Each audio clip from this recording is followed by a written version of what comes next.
Morning folks, back to the easel.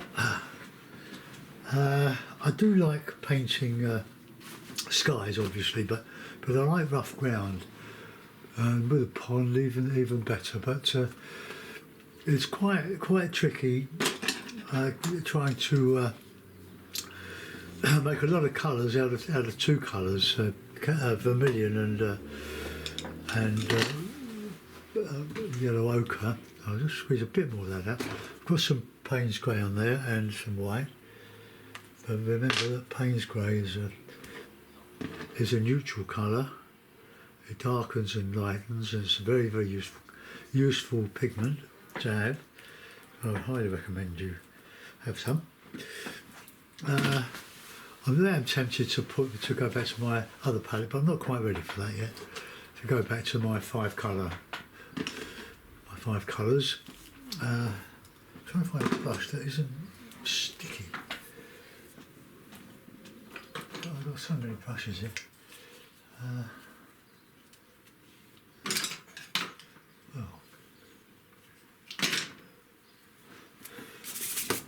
It's a bit small, that one.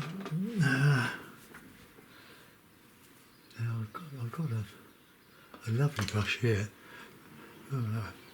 But I'm not going to use that, it's too big. But I've got it, I don't know why I bought it. This might be, this is a better one. Found it. This is Winsor & Newton, Winton, long flat. It's quite a nice brush. Bit of linseed, and I'm going to try to work from one of my own paintings of the sky.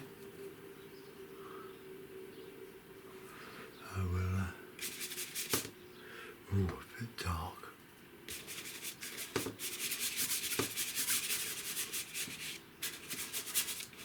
Nice heavy cloud overhead, and we'll build up on that. A bit of red in there.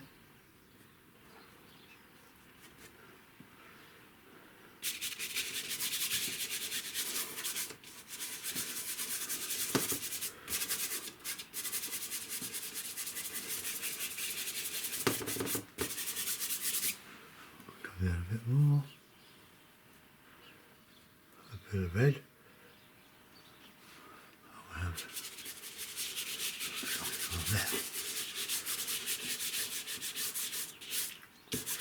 there. It is quite tricky, as I say, without the blue and the yellow, but it's good practice. Let's get a cloth. Where's my cloth? Alright, let's just wipe the brush through the toweling, or whatever it was, and we'll do some white, some ochre and some red. Let's see what that makes.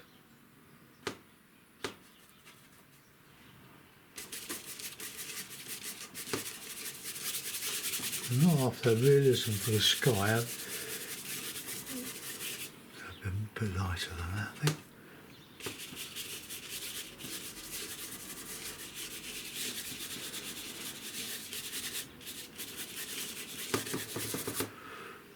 Bit of oil, bit of there, bit of this, that.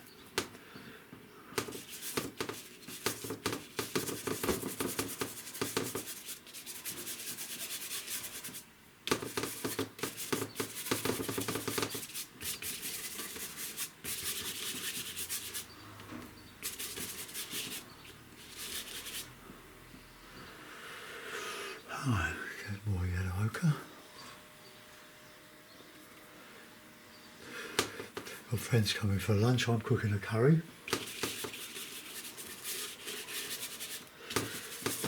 And here I am painting for you. The friend is, I'll tell you about them.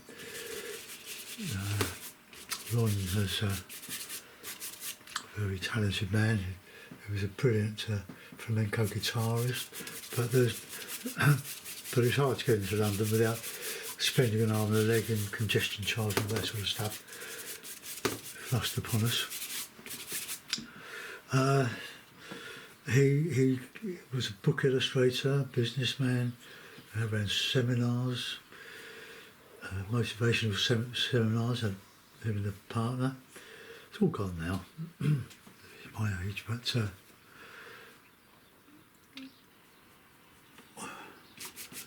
there's a book illustrator. He was always under deadlines and stuff, but he can paint photographically. I can't. I mean, it's not what I want to do anyway. But he's very, very good at it. But we did share this love of flamenco guitaring, but he's the master, I'm just the boy. Alright, let's get some more of that ochre. Just make them more yellow. Then more white.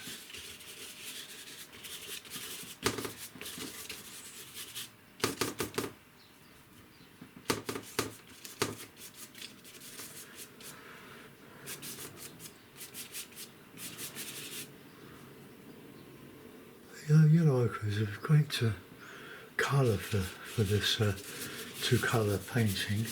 I haven't tried any other colours, other than the cadmium red.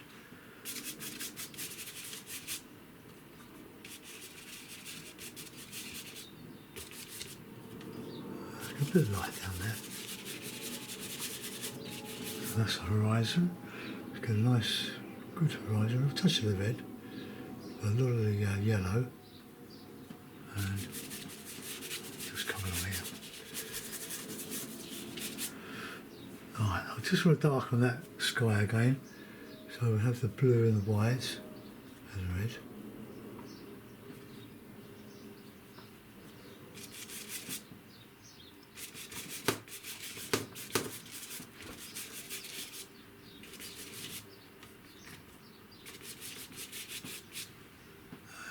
Quite like that. Right, now we'll go over the meadow now, or whatever I put there. Let's just, talking to myself here.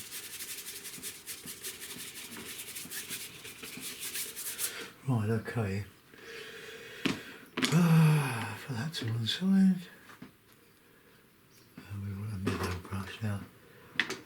I've been using these for acrylic, these varnish brushes, worn out ones. Like you can see, all the it's lost a lot of its hair or its bristle. Also, the feather is a bit loose. Never mind. Right, let's get some colour.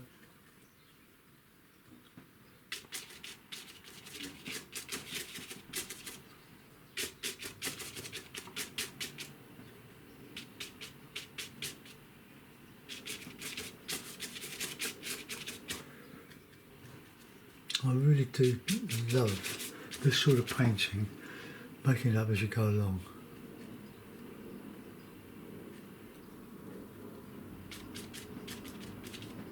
Got me vermilion, which is very nice.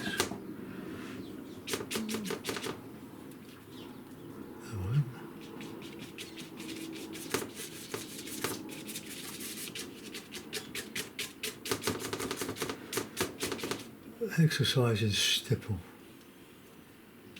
Oh, let's get that red, the lovely red in there. Bit of ochre. I'm only doing this one today because I've got to try and cut the onions and stuff like that. Really cheap with our curries. We use this is Patak's curry mixes, and they are nice. Mushrooms, got some poppydons. And now you might ask, what is this got to do with painting? Well, we've all got to eat, haven't we? Right, now I'm going to, I think I'll try and bring the meadow down here a little bit.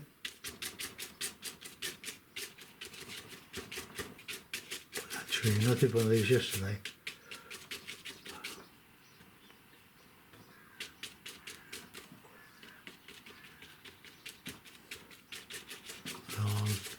add the counter change later. Let's see how beautiful we can get this.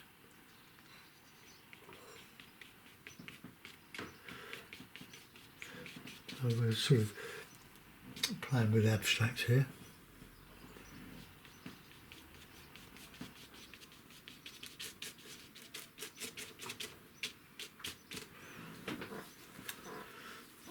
Right, okay, let's get some ochre and white.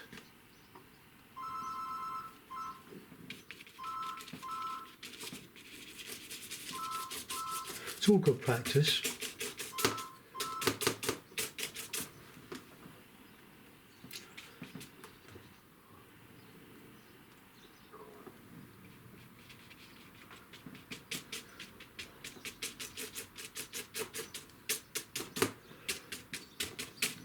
Change. Can't really put a pond in there, can I? But I don't need to.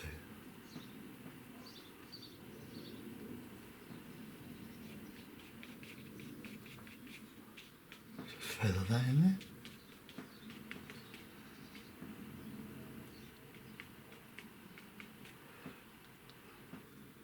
Bit of green. Mix the Payne's grey with the ochre, you'll get green. Well, sort of green.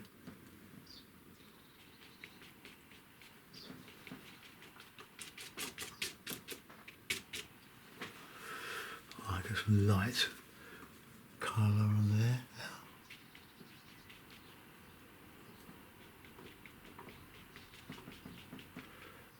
Now we get some paint on. Don't we go too much, too higher than that. Oh God, my fingers. I don't want to look. Turn it inside out.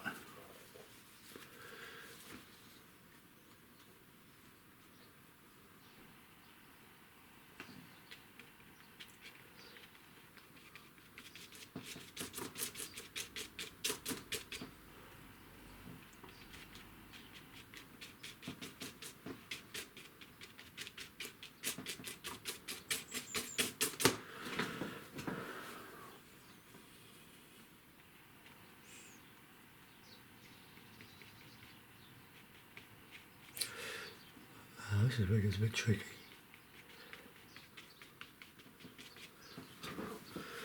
So if I put some dark in there, that might solve the problem.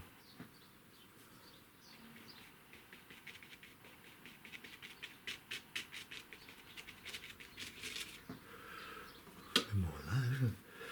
A bit of a Payne's grey in there. Then we can counter change a little.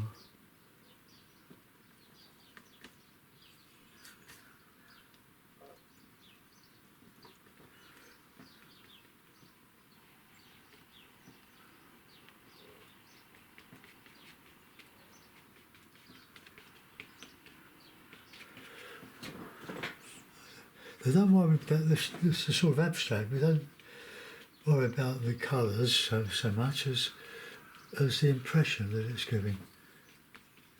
Oh, we want dark in here. Nice bit of red.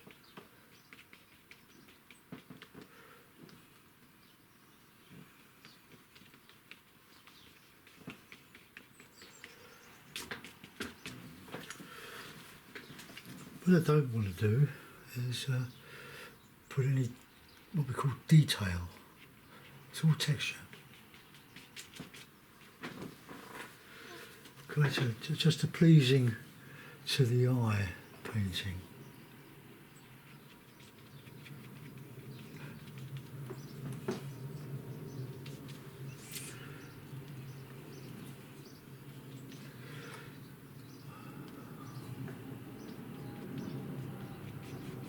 How many tints of colour we can get.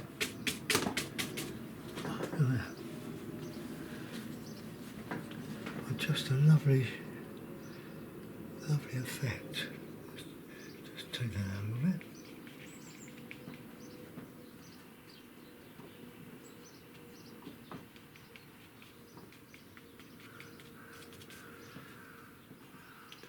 Now, this paper, it's very nice and very, very inexpensive from not Hobby, there's nothing I wanted. It's the Art Studio Premium Oil Paper Pad, A3 size, that's about 16.5 by 12 inches, 15 sheets. It's got a backing of thin plastic, saw the paint going through the paper. It is paper. It's really, really lovely. So let's get some stuff in here then. Let's try a bit of red in there.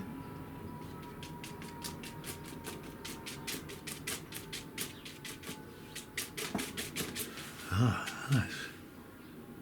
Here we want red, a bit of that, a bit of white.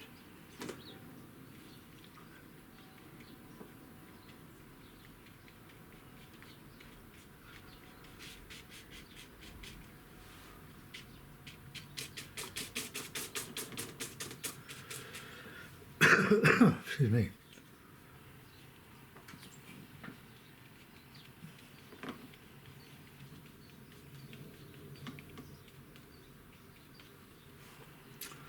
I got a very light colour along that horizon.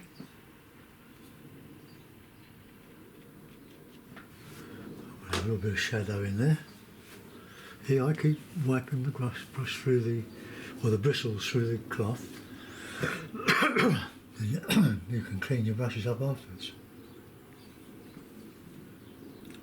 And we're going here.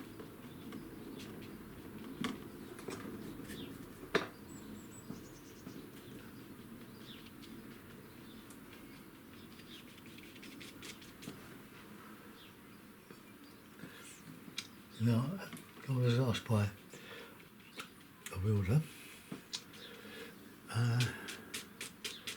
what's the difference between cadmium red and the vermilion? Well, you can see the difference. There's very little difference, but there's more sting in the vermilion. This is what I like. The cadmium red is very strong.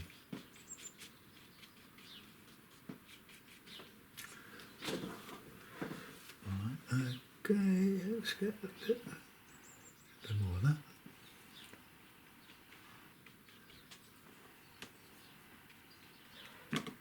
Put some poppies in because I've got a poppy brush. There is a here. A tiny one. So dip in the paint, bit of the old red.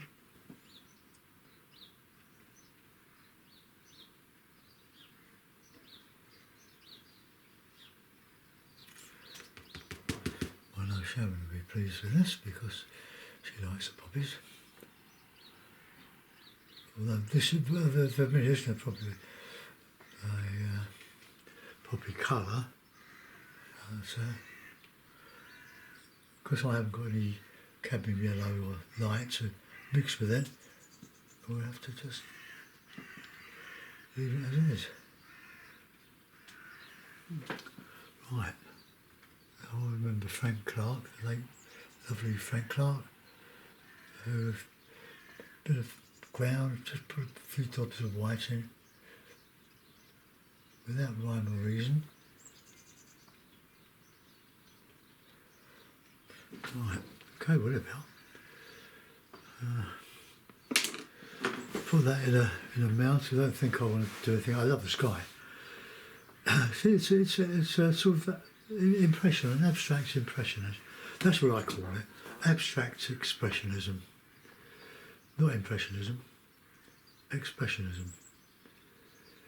So there's no lines other than, well, you can scrape out a little bit, I suppose, but I haven't tried that.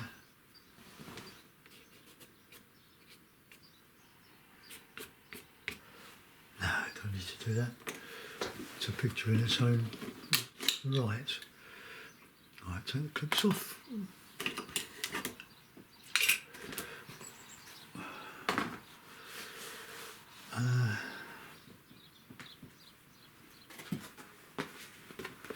But that just about fits the aperture.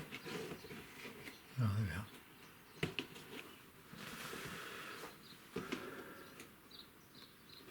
we are. Right, I'll just clip the sides, or one side, a couple of clips.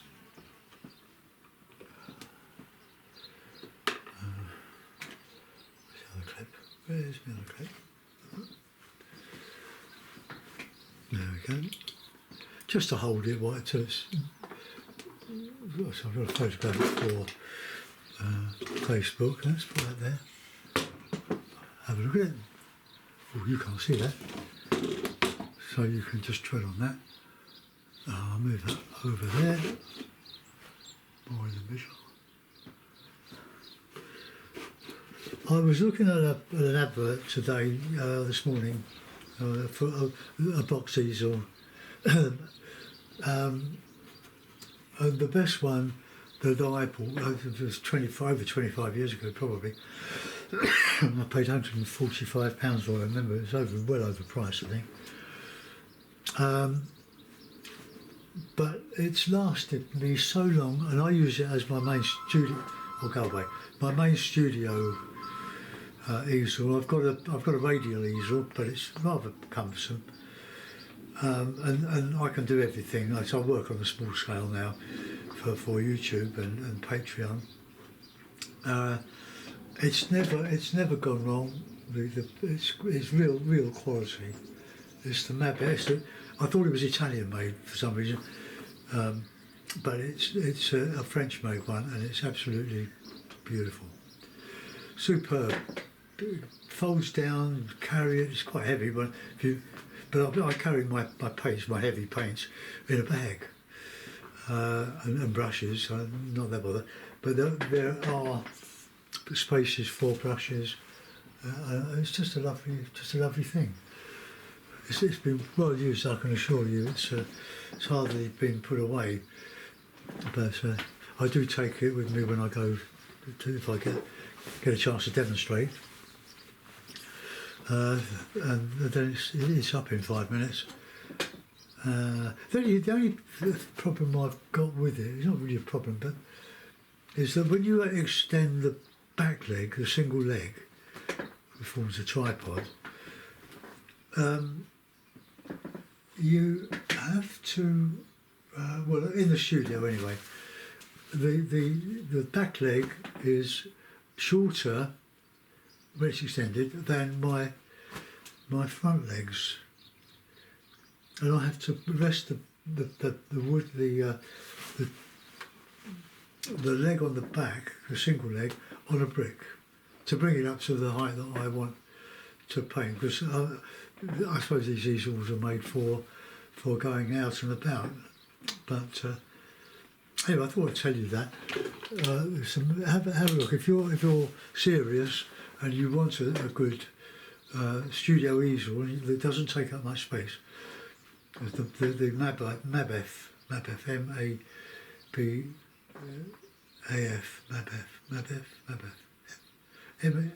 Oh well, go and have a look. It's a studio easel, Italian made Mabef, M-A-B-E-F. But be prepared for a shock when you know how much they are. But as I say, this one's lasted me so far for over 25 years. And I've taken it, occasional sketching outside, although I don't bother now. I do all my stuff. All I want to do is the stuff I do now. I'm not going to make a fortune at it, but it's creating an impression. Look, two colours. And you've got that. The Payne's grey is very strong. If you don't dilute it with something else, it'll be too heavy. But anyway, I enjoy doing that. Thanks for watching, and I'll see you soon. Bye bye.